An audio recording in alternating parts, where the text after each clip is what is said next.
Det, der er det karakteristiske ved Fyn og ved Odense, det er letheden. Det er det der med, at alting kommer af sig selv, når man bor på Fyn. Det er noget fantastisk jord, vi har.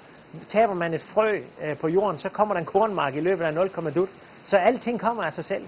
Og det har faktisk gjort, at vi som fynboer har lænet os for meget tilbage og sagt, jamen hvorfor skal vi gøre noget? Vi kan bare smile og hygge os, og så kommer alting af sig selv. Så letheden er både det positive, men også det negative element for fynboernes engagement og dynamik. Legen som redskab til at udvikle nye ting, til at få nye tanker, til at få ting til at vokse, det er en helt unik måde at tænke på. Og få legen til at blive til noget konstruktivt, til at blive noget, der vokser.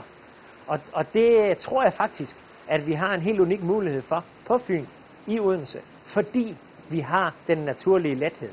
Så det der med, at den fynske pige i sommernatten, og vi læner os tilbage og hygger os, den kan vi med legen omsætte til noget dynamik og til noget, der skaber produkter, der skaber vækst, der skaber store attraktioner, endnu større end vi allerede har i dag, og mange andre ting i vores by.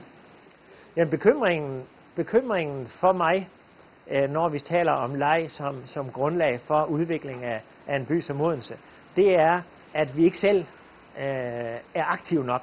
At vi ikke selv bruger kræfter nok på det. At vi ikke selv kan se billedet for os hele tiden, og indarbejder det i vores strategier i virksomhederne, indarbejder det i strategierne i den offentlige udvikling, og i samfundsdebatter osv. osv. Hvis vi ikke forstår det, så har vi tabt spillet på forhånd.